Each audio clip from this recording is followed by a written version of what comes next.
देख रहे हैं मिथिला एंड मीडिया। अभी हम मौजूद हैं कलवाही ब्लॉक अंतर्गत भलनी गांव में। अभी एक एक्सीडेंट हुआ है और यहाँ के ग्रामीण जो है उनसे हम बात करते हैं कैसे हुआ है। सबसे पहले आपका नाम? रमाकांत चौधरी। अच्छा, ये जो एक्सीडेंट हुआ है कैसे हुआ है? ये जा रहे थे फुलचनिया हाट की तरफ जा रहे थे और वो आ रहे थे कलवाही जाने के लिए। बैंक का गाड़ी था और वो 2 व्हीलर से जा रहे थे। अच्छा, बैंक की गाड़ी तो 2 व्हीलर था या 4 व्हीलर था?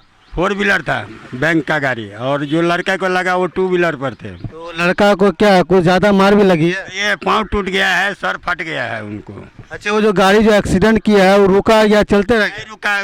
रुका ही नहीं, साइड से निकाला और चलते रह गया। वहाँ तक तो कुछ नहीं, गाड़ी में हॉर्न नहीं बज रहा था। जब वो गाड़ी एक्सीडेंट हुआ तो हॉर्न बजाते ही निकल गया। अच्छा, वो जो लड़का कहाँ के थे? करमौली के थे। उनको कहाँ ले जाया गया? अभी तो ले गए अस्पताल, ले गए हैं कलवाही अस्पताल। तो ये बताइए, आप लोग यहाँ पे थे तो गाड़ी वाला का गलती है या जो एक्सीडेंट उनका गलती है? देखिए, अभी तो देखना चाहिए, वो भी अपना साइड में थे, ये भी अपना साइड में थे। हम तो बैठे थे वहाँ, तो देखना चाहिए तो बैंक वाले का गाड़ी गलती है। बाबा नाम की बना के? सैनी चौधरी। अच्छा, आता जब अभी दुर्घटना भेली है तो अहाँ छलिए?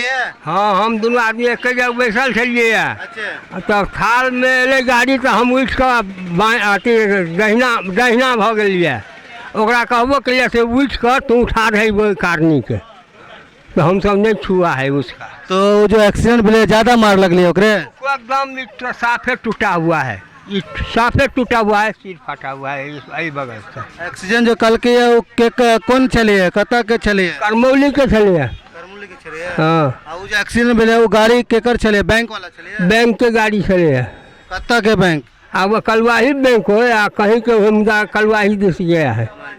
हाँ। देखिए, एक अभी मोटरसाइकिल से जा रहे थे और एक था अपना बैंक के गाड़ी एक्सीडेंट किया और उसको रोका भी नहीं। तो यहाँ के जो ग्रामीण है उन लोग ने उसको रोका भी, लेकिन गाड़ी नहीं रुका और एक्सीडेंट के चले गया। तो हम चाहेंगे जो भी प्रशासन है इनमें संज्ञान लें और जो भी उसको हुआ खर्च उसको बस कार्रवाई करें और जो भी किया गया है उसको संज्ञान लेते हुए उस पर एक्शन लें।